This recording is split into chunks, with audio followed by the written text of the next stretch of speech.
Hello, you're welcome to today's lesson. Today we want to learn how the electric bell works.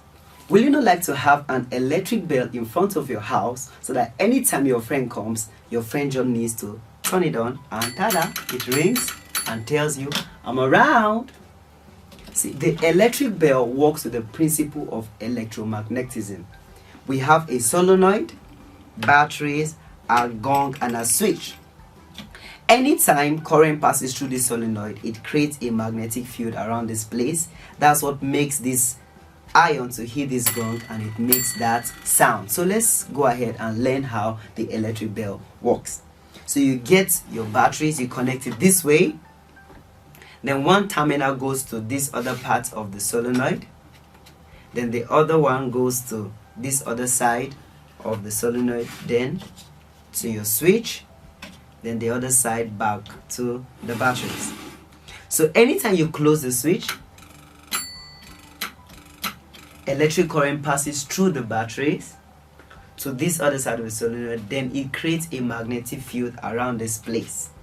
Good. So this magnetic field attracts this iron this way, then it hits the bell. That's what makes this gong to sound like this. So anytime it does that, the circuit opens, then it disconnects. This solenoid loses its magnetism, then it disconnects and comes back to the original part like that. So that process continues on and on. Anytime you close the circuit, you create a magnetic field around this place. It attracts this iron and it hits this gong. It makes the sound. But anytime it hits the gong, it disconnects from the circuit, then it comes back to its original position, and then when you close it, it's complete and make another magnetic field around this plate. So that continuous process is what makes the gong to sound. So let's disconnect it and see how to connect it from the top. So if you have your solenoid like this, you put it around this place. Then you get new, fresh and strong batteries. You connect this part to this other side, then to one end of your solenoid. You get another wire from this side. You connect it to this part. Get wire, connect this one to this side, and then here.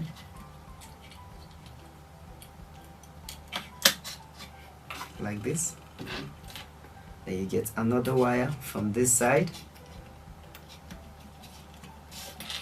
You put it at this side. So anytime you close the circuit, good, and a magnetic field is created around this place. It attracts this iron to this gong and it hits it and makes that sound. But anytime the iron is attracted to this side, the circuit is open here, right here. So that's why this solenoid loses its magnetism, then it comes back to its original position like this. But anytime it comes back, it connects the circuit and then it goes back again like that continuously. That's what makes the sound like this. So you can go ahead and get your materials and make your own electric bell just like this. This works with the principle of electromagnetism. When current passes through the solenoid, it creates a magnetic field around here, and that's what attracts this. That'll be all for today, and I'll see you next time.